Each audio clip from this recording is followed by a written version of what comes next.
Hey guys! So, in this lecture we are going to be going over the appendicular skeleton. What bones comprise the appendicular skeleton, and more interestingly to me, what are all the features on those bones that are important for muscle attachment, ligament attachment, things like that. So we're going to go over the main important landmarks to know, the main bones, and we'll carry on with the skeletal system. So let's start off with one of my personal favorites, the scapula. So we're going to start off with AP Revealed, go over the names of all these little features, and so remember some of the generalized terminology for landmarks. So things like fossas and processes and other little areas. And we're also going to talk a little bit about some of the muscles that will attach these particular bones and landmarks. So let's start off with AP Revealed. Okay, let's start off talking about just taking a quick look at some of the muscles or muscle attachment points of the scapula. So we're dealing with the scapula, and if you look at this little guy over here, you can see there's his scapula. So you can palpate it from the posterior part of the skeleton. So this is what makes up part of what's called the pectoral girdle. So that would be, the pectoral girdle would be the scapulae, the clavicles, and the upper limbs, so the arms, wrists, hands. So let's take a look. So everywhere where you see pink here, those are areas of where muscles originate, and everywhere where you see blue are areas where those muscles insert, or other muscles insert. So I'm not going to expect you at this point to learn what muscles attach where, but just so you can see, the scapula, I mean, it is a muscle attachment bone. There are bones attaching to all sorts of things, to flat parts, to edges, to little processes, lots of attachment points on the scapula. So I'm going to get rid of the muscle attachment indicators and turn on our tags so we can learn the very cool landmarks of the scapula. So I'm going to, again, go over these in AP Revealed first, and then I'll blow back up the camera so we can look at an actual, not a real bone, it's a cast of a bone. You guys knew that. All right, so let's start off with the nice little indentation right here. That is called a glenoid cavity or a glenoid fossa. So, so the glenoid cavity is a nice smooth indentation, and what do you think that's for? Well, you know, this happens to be a right scapula, and lo and behold, that little glenoid cavity is a perfect place for attachment of the upper arm bone, the humerus bone.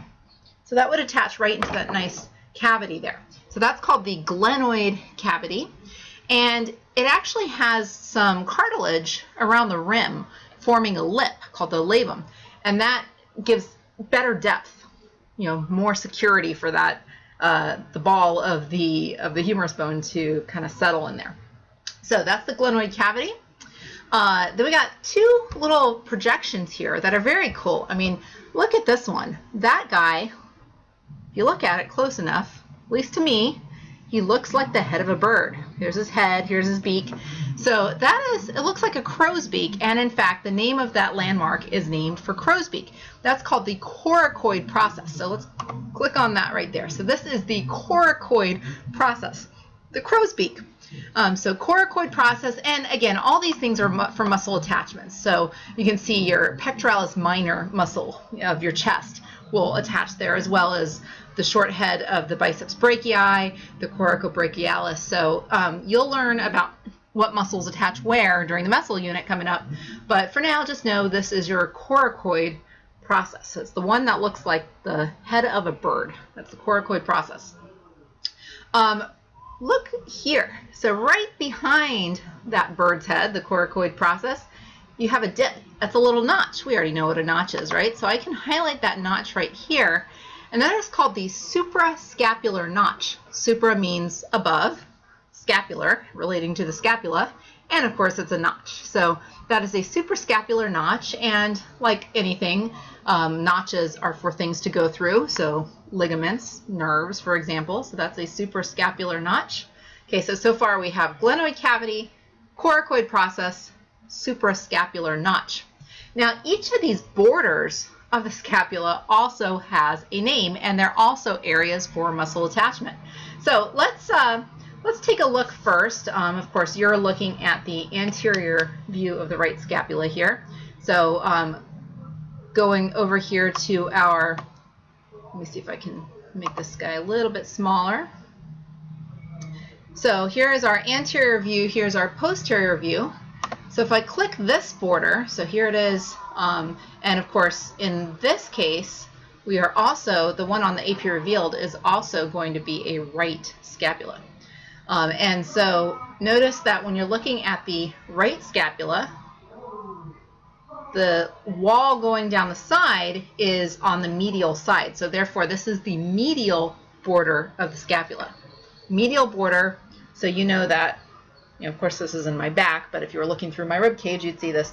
That would be the medial border. Moving on up, this is the top border, so it would be the superior border of the scapula. And going down the other side, that would be your lateral border of the scapula. So you have lateral, superior, and medial borders. And then you have angles connecting them in between. So those also have, of course, names. So right there is the superior angle of the scapula. So superior border, superior angle, medial border. And down at the bottom, it's at the bottom. So this is the inferior angle. So remember, anytime you have a superior, you're probably going to have an inferior. Anytime you have a medial, you'll probably have a lateral. So inferior angle of the scapula. Okay, so inferior angle, superior angle. Superior border, medial border, lateral border. Glenoid cavity, coracoid process, and suprascapular notch right there. We're just moving along here, aren't we? All right, what else we got here? Let's just click right here in the middle on the anterior side. So all of this. This is a site for a big flat muscle attachment. So this, of course, you would see through your rib cage, through the anterior side here.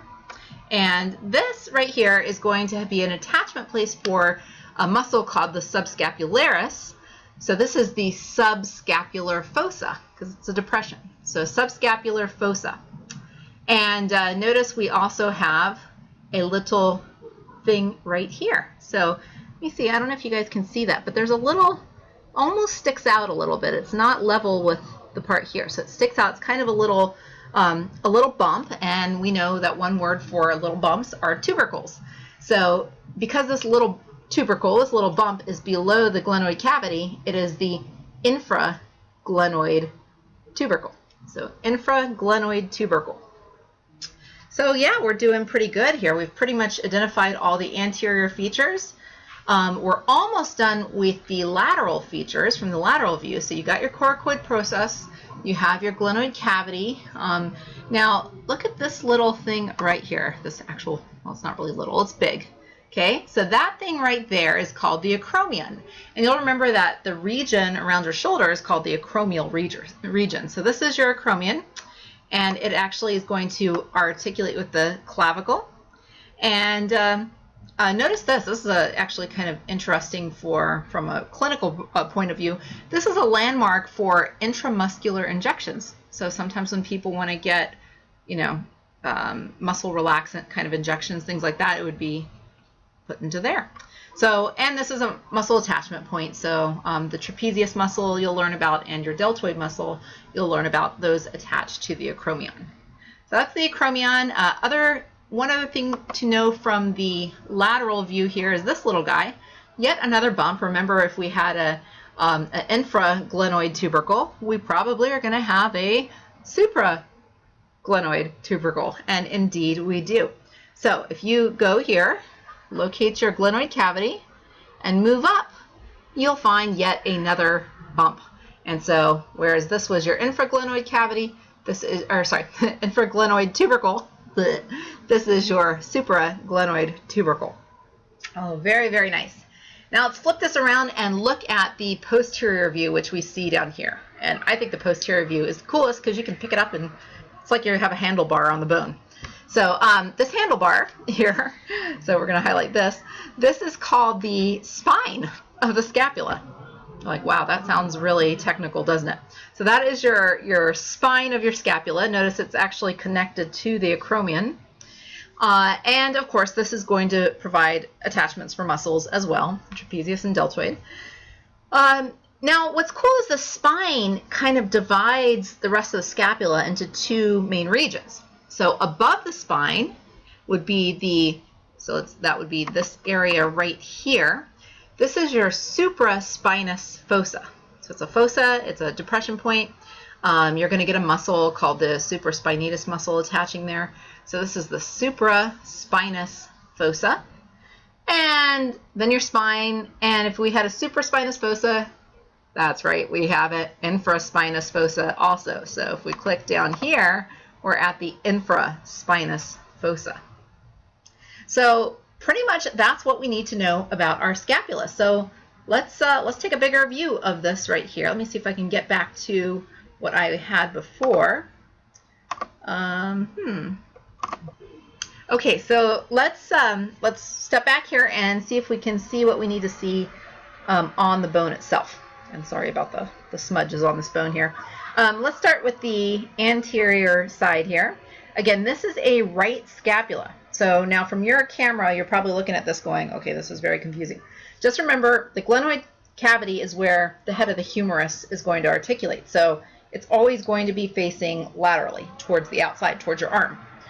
So if you use that as your kind of your landmark to judge, and remember that the spine is posterior, you'll always be, whether you're looking at a right or a left scapula. So spine is to the back, glenoid cavity is to the side. This is a right scapula. So actually, let's go ahead and go over the lateral view here. So what is that? Glenoid cavity or glenoid fossa. Good. Remember that there will be a cartilaginous rim around there, which is the labrum. Crow's head, coracoid process. Next to the coracoid process, suprascapular notch. Turning it a little bit more here, this would be acromion. And back to your glenoid cavity here. At the bottom, we have infraglenoid tubercle. And at the top, supraglenoid tubercle. And now we can look at our borders here. So we have superior border of the scapula, medial border of the scapula, lateral border of the scapula, superior angle of the scapula, inferior angle of the scapula, and all the flat area here would be the subscapular fossa.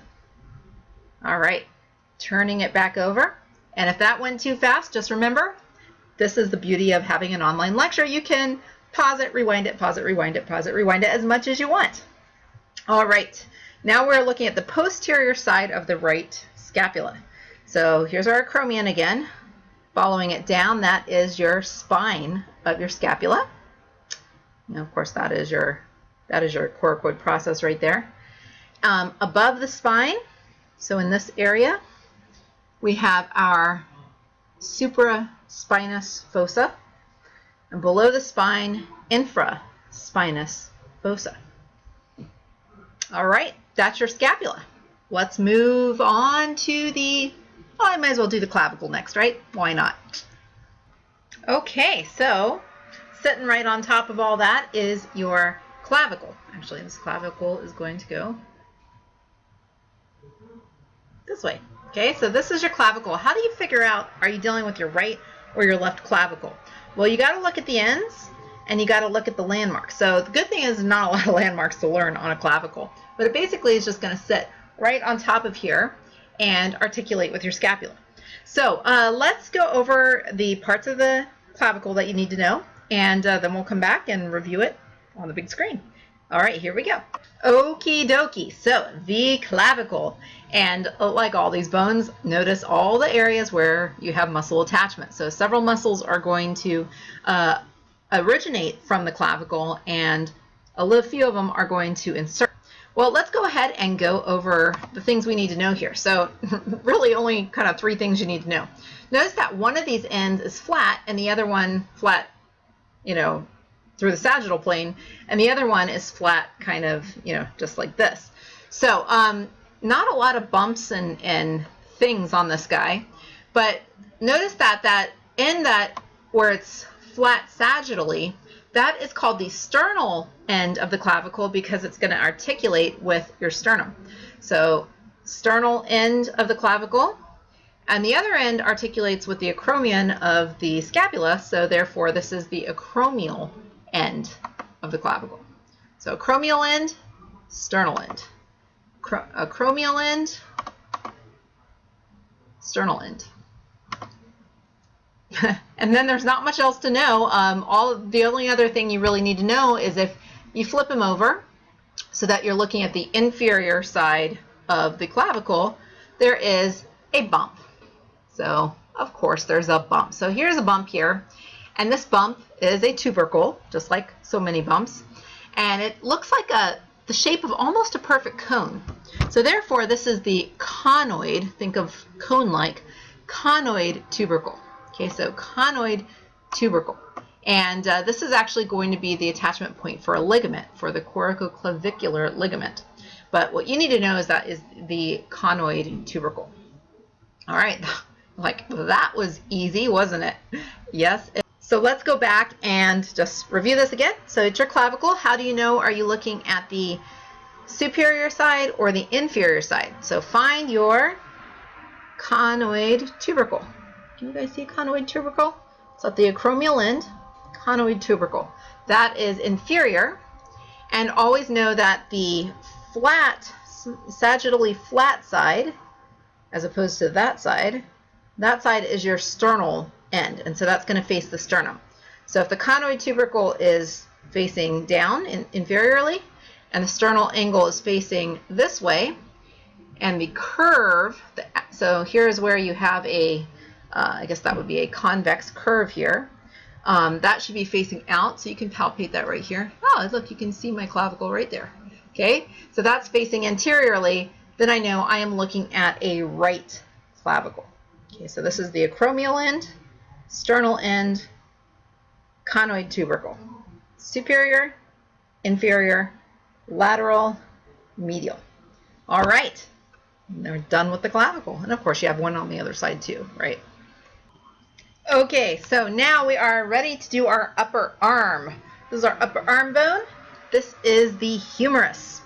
And the humerus is pretty cool looking bone, pretty hard to mistake. He has this nice smooth head at the top and a bunch of little interesting landmarks at the bottom and a few cool things in between. So let's check them out, shall we? All right, so here we are looking at AP Revealed again. Muscles attached to bones, so we can see that all over the place here. Over here we're looking at our anterior view, and over here we're looking at our posterior view. So anterior view, posterior view. Now let's check out some of these important landmarks. So let's go ahead and start with our anterior view here. So we have the head, and sometimes I'll be clicking on the posterior to highlight the one on the anterior, but you'll get the drift. So notice that I went ahead on the posterior view and highlighted the head of the humerus, but notice it also is visible from the anterior view. So this is the head of the humerus. Moving on back, we got some bumps. We have some bumps. So I'm looking at the anterior side, and I got two bumps here. So notice that the one I'm holding is a right humerus. The one in AP Revealed is also a right humerus. So when you're looking at the right humerus, so the head is over here, the first bump, as you're moving laterally, the first bump you encounter is called the lesser tubercle. It's a bump, so it's a tubercle, but it's not as big as the other one, so it's a lesser tubercle. So this is your lesser tubercle. Notice you cannot see the lesser tubercle on the posterior side, only the anterior side. On the other side, so we're over here, this is your greater tubercle. These of course are muscle attachment points, so the supraspinatus muscle is going to attach here to the greater tubercle. Notice you can see the greater tubercle from both the posterior and the anterior view. Now right in between these two tubercles is a groove. Of course there's a groove. And this groove, another name for groove is a sulcus, so some books call it a groove, some books call it a sulcus. But because it's between the two tubercles, it is the intertubercular sulcus. Intertubercular, inter means between the tubercles, so intertubercular sulcus. Okay, so this is actually going to provide attachment for the latissimus dorsi muscle, which is a big muscle in your back. This is also, remember in one of the other lectures, we're talking about the long head of the biceps brachii and how that tendon comes up all the way over the shoulder to help stabilize it. Well, this groove here, this intertubercular sulcus, is going to provide a nice groove for the tendon of that long head of the biceps brachii to fit in there. So that's kind of cool. All right, moving on down on the anterior side here. So there's your whole humerus. There's a little bump here. This is really cool. So make sure you're looking at the anterior. So notice that's going to be on the lateral side. And with the cast I'm holding, it's not as easy to find. You kind of just got to move your finger down until you feel that nice bump. But check it out here on AP Revealed. Right over there, it's a little bit of a bump, but not a very big bump. So it's a tuberosity. It's like a bump. So it's a tuberosity, and that's called the deltoid tuberosity because it's an attachment point for the deltoid muscle, which you'll learn is that muscle in your shoulder. You know, if you go to the gym, you're like that. So that muscle has to attach somewhere on the arm, and so that's going to attach on your deltoid tuberosity. Moving on down here, the whole body of the humerus is called the shaft. That one's kind of a no-brainer, right? And now as you move down, things get a little more complicated at the end. So as you're moving down the shaft, you'll see that on the lateral side of the humerus, there's a nice sharp edge. And that nice sharp edge has, in fact, a function. And it's an attachment point for muscle, of course, for the brachioradialis muscle and extensor carpi radialis longus muscle. But for you guys to know, it's called the lateral supracondylar ridge of the humerus. It's lateral because it's on the lateral side. Supracondylar. Supra means above, so there's going to be some condyles in here, and it's above it, so it's the supracondylar, and it's a ridge, so it's a ridge. Lateral supracondylar ridge. Let's go ahead and get that pronounced. Lateral supracondylar ridge Awesome. of humerus. Okay, so lateral supracondylar ridge. So if it's above a condyle, then we got to come down here and boom, there's a bump there, and boom, there's a bump on the other side. So let's look at those boom, boom, boom bumps. So from the posterior view, you can see the lateral one, and so if I highlight it on the posterior view, it'll highlight it on the anterior view. So this little bump right here, it's lateral. It's actually right above the condyle. So we talked about a supracondylar ridge. This one is also above the condyle, so this is the lateral epicondyle of the humerus. And that's this guy right here, lateral epicondyle humerus, and you can see it both from the anterior and the posterior view. Going over to the other side, we have the medial version of that. So this is your medial epicondyle, highlighted on the anterior side and the posterior side. Now we get, move it on down, you can kind of stick your fingers like this, we get 2 indentations and 2 bumps, and these are very, very cool. So let's look at the most lateral indentation there. So I'm looking laterally, so we're talking this one right here. This is a fossa, and it's the radial fossa, because as you'll see, when this bone articulates with the forearm bones, the radius and ulna, the radius is going to have to kind of bend when you hinge your arm.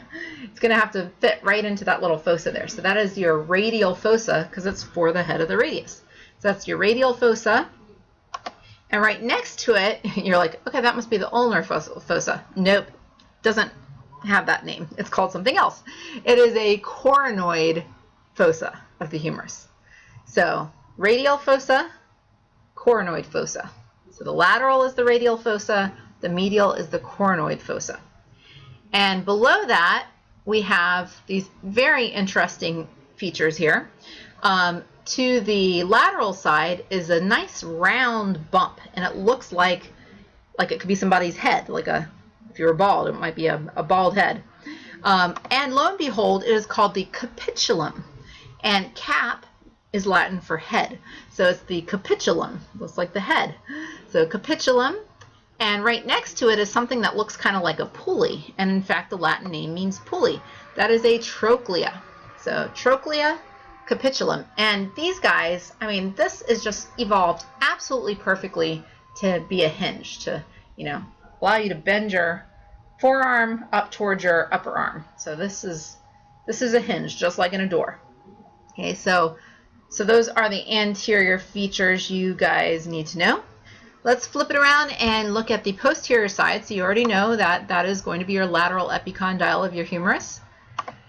Now there's a groove. It's a little hard to see kind of on this cast right here, but there is a groove right here, and that is actually a groove for the ulnar nerve. Now the ulnar nerve you may not think you know about, but I bet somewhere in your lifetime you knew about the ulnar nerve. That is the nerve that's responsible for giving you that really horrible feeling when you hit your elbow, the funny bone.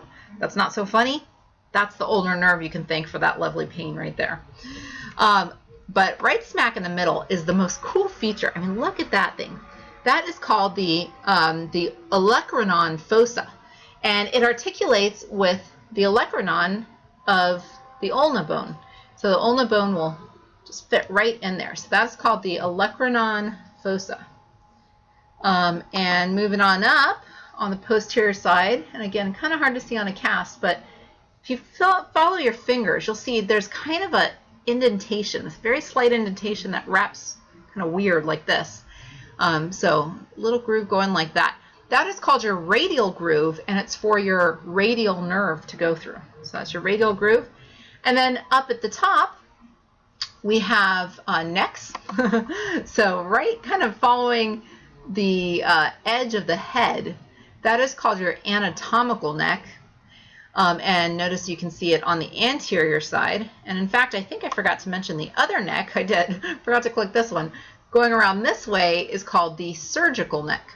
So surgical neck can be seen from both sides, as well as the anatomical neck can be seen from both sides. And then, of course, as we said, up here is the head. All right, so not too bad for the humerus. Let's review. So let's see how many of these you remember. So what side am I looking at right here? You're like, okay, it's kind of hard to tell when you're in this kind of camera. Well, if you said anterior side, you are correct. And what are some of the dead giveaways that I'm looking at the anterior side? Well, look down here.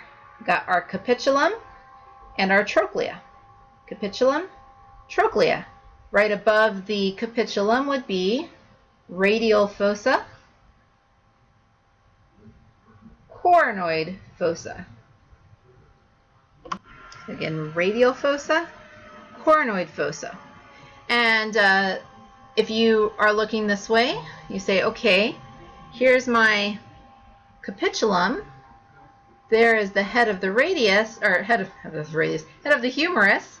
Therefore, this is my lateral side, which clues me into some features.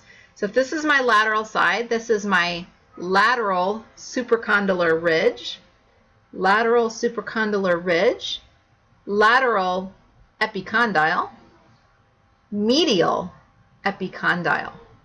All right, moving on up, this is our shaft. On the lateral side, we're going to have a deltoid tuberosity.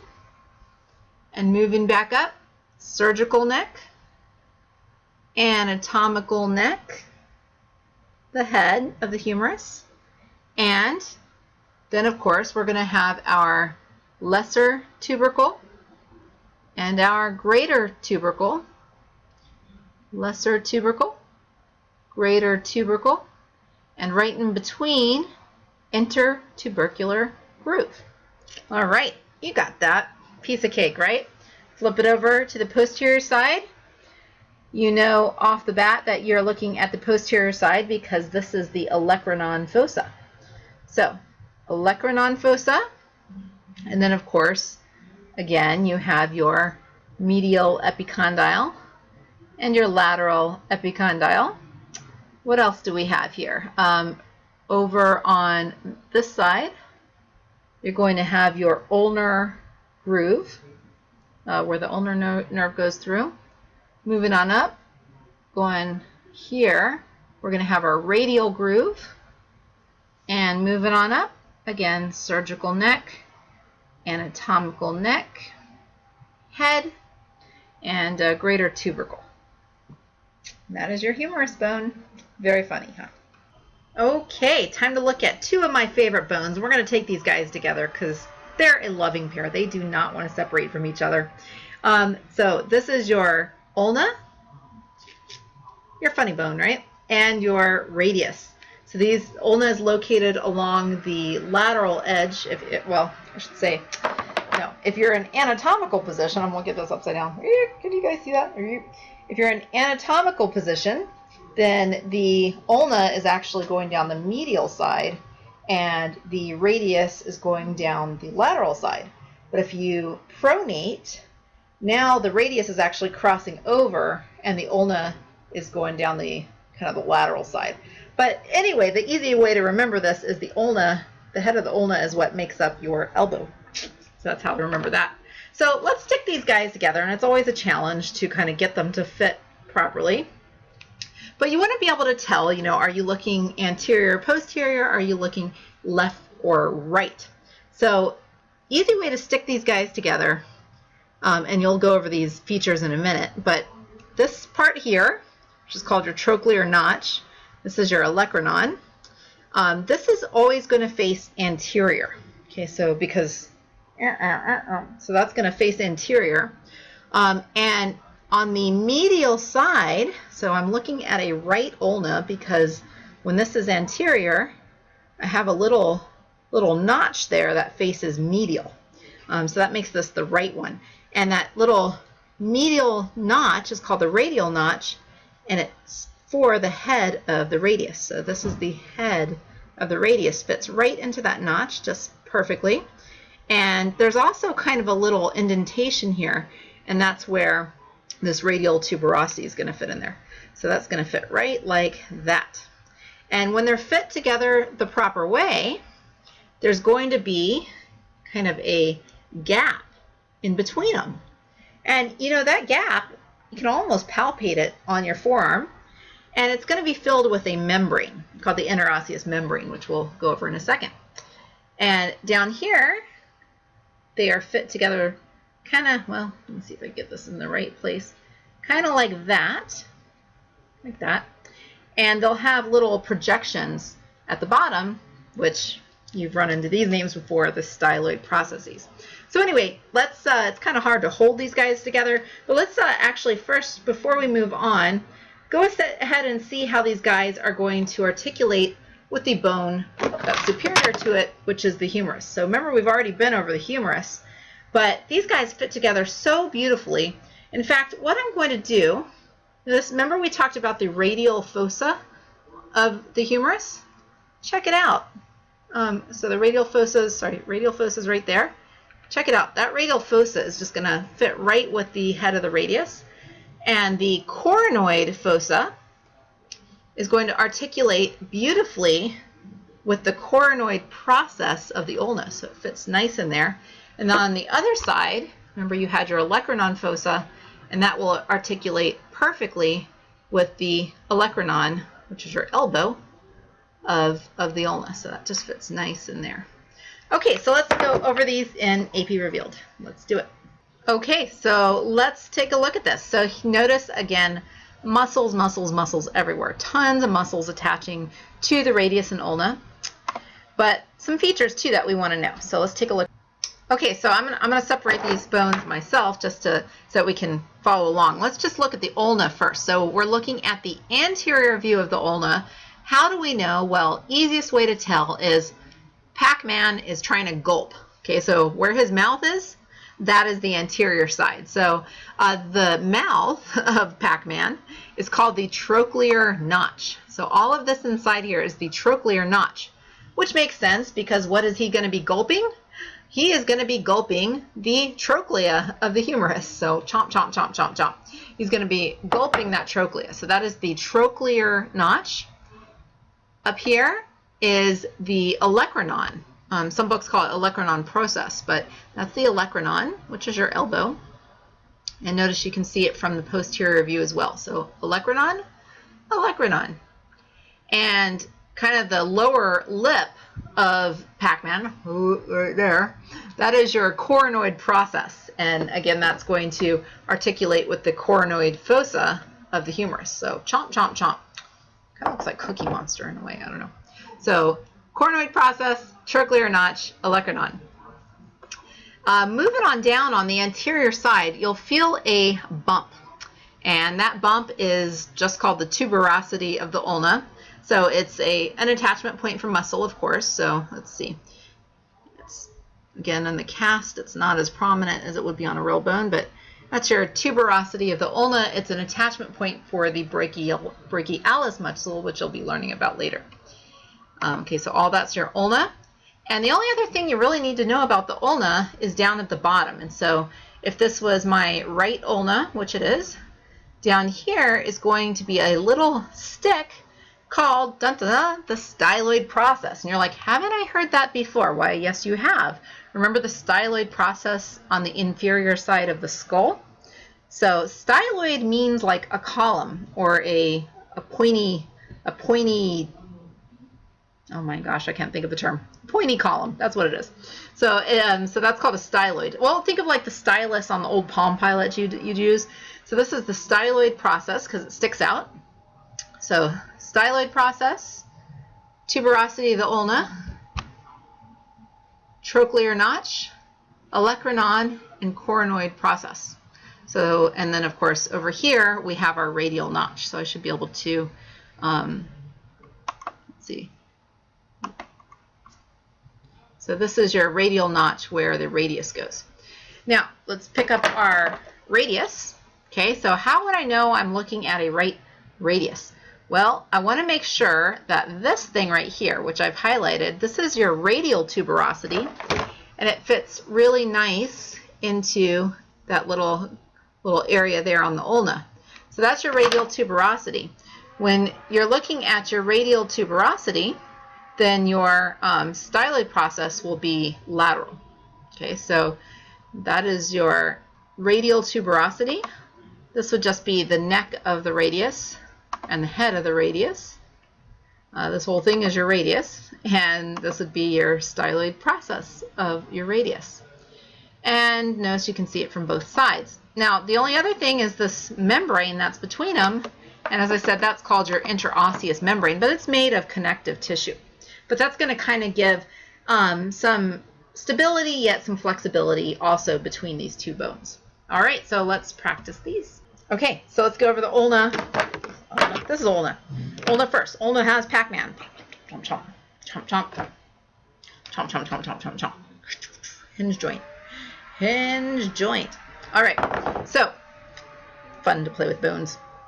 This is your olecranon, trochlear notch, coronoid process of the ulna. Ulnar tuberosity, or tuberosity of the ulna, however you want to say it. Notch for the head of the radius. And moving on down, styloid process. If you look at the posterior side, it's just your olecranon again. Picking up your radius, head of the radius, neck of the radius, radial tuberosity, and moving on down, styloid process of the radius. Piece of cake. Guess what? We are almost done with the pectoral girdle. We're not done yet because we still got the wrists and the hands to do. Wow. Here's a hand, just in time for Halloween. The hand is actually kind of tricky. Well, most of the hand isn't tricky, but your wrist bones, there's a lot of little bones here. You have 8 wrist bones called carpals. So your wrist bones are your carpals. Your palm bones are your metacarpals. Meta means middle, so kind of middle carpals, middle wrist bones. And then all your fingers, your digits, are called phalanges. So let's go over these guys, and then we'll recap. Okay, we are going to start off with the anterior view of the hand, and then we're going to flip it over to the posterior view. Now, of course, at the top, you have your radius and ulna, and you're like, which one's which? So you're looking at the anterior view of the hand, and so in this case, we're looking at a right hand. So when you're looking at the anterior view, the thing that looks larger is going to be your radius, Thing that looks smaller is going to be your ulna. So it's kind of opposite of what it is at the other end. But just to kind of put this in perspective for you. So here are your 8 carpal bones, and they're kind of cool. So let's go over these. So notice that this one right here, it looks like a little ball sitting on top. So it's actually a bone on top of a bone. And so the one that's on top looks like a little ball or a pea, and this is called the pisiform bone, because the pisiform is actually, I believe in Latin, means pea. So it's a pea. And there are muscles that attach even to these little itty bitty things, because you got muscles in your fingers and muscles in your wrists. So that is your pisiform. Might as well pronounce it. Pisiform. I like to say pisiform. The pisiform sits right on top of another little bone called the triquetrum. So there are going to be 3 wrist bones that start with a T. So trying to keep those straight. A great way to learn the carpal bones as well as the tarsal bones down on the ankle is to come up with a mnemonic device. So just coming up with the mnemonic is going to help you to learn the things as well. So we have our pisiform, our triquetrum. Moving next to that is a very odd shaped bone. So we had pisiform, triquetrum. This one is almost like a 2-part bone. It's called the hamate. So think of it as like it looks like a hammer. And it has this little projection that sticks out of it that actually is called the hook of the hamate. So this is the hook of the hamate, but the whole bone itself is called the hamate bone. Now, right smack in the middle is a large wrist bone called the capitate. So here's another thing that means kind of head, right? Think of decapitated.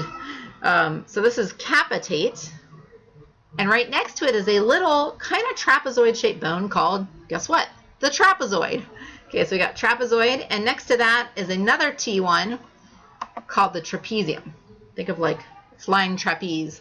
So it's a trapezium. So we have going that row again, pisiform, so pisiform, triquetrum, hamate, capitate, trapezoid, and trapezium. Okay, so the trapezium is the one that articulates with your pinky. And above that, superior to the trapezium, is a large, kind of funny shaped bone called the scaphoid bone. And next to that is something that kind of looks like a half moon, so that is a lunate. Lun refers to moon. So lunate. So going around the whole thing, lunate, scaphoid, so notice the scaphoid is articulating with your radius, trapezium, trapezoid, capitate, hamate with its hook, and over here is your lunate, which is articulating with your ulna, your pisiform, and your triquetrum. So those are the anterior carpal bones. These guys are articulating with your palm bones, which are called your metacarpals. And those are easy because we have, with Roman numerals, metacarpal 1, articulating with your thumb, metacarpal 2, metacarpal 3, metacarpal 4, metacarpal 5. Easy, right? Notice these are long bones. Kind of cool. And then all your finger bones are your phalanges. And so for your 2nd, 3rd, 4th, and 5th fingers, you actually are going to have 3 phalange bones. For your thumb, you only have 2.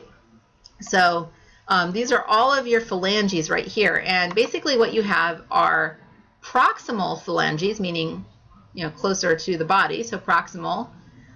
Fingers 2 through 5 also have middle phalanges. And then fingers 1 through 5 have distal phalanges. So that's the anterior side. Let's flip it over. Okay, on to the posterior hand. So now we've flipped it over, so things are kind of backwards, but we're still looking at the right hand here.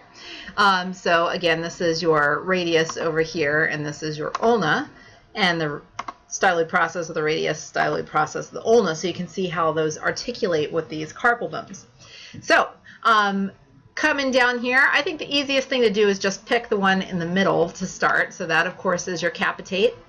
And now let's go over towards the pinky side. Now notice you cannot see the pisiform from the posterior view. All you can see is the triquetrum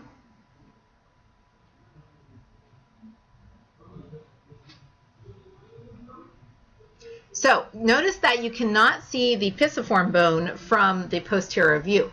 But so right next to the hamate, what you're looking at is the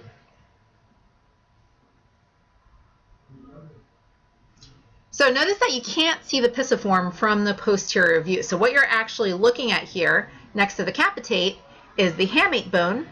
So that makes your triquetrum. Oh boy, that's a tongue twister. Triquetrum bone right there. So there's your triquetrum bone. Here is your lunate, and again, don't forget this articulates with your ulna. Over here, the one kind of going, that's your scaphoid. And now we're on the other side of the capitate bone. So there's your trapezoid and your trapezium. So again, one more time, trapezium, trapezoid, scaphoid, capitate, hamate, triquetrum, and lunate. All right, and then of course our metacarpals, metacarpal 1, metacarpal 2, metacarpal 3, metacarpal 4, metacarpal 5. We have our proximal phalanges 1 through 5, our middle phalanges, which are not found on the thumb, and the distal phalanges, which are found on all of them. Lo and behold, we are done with our pectoral girdle. On to the pelvic girdle. Good job.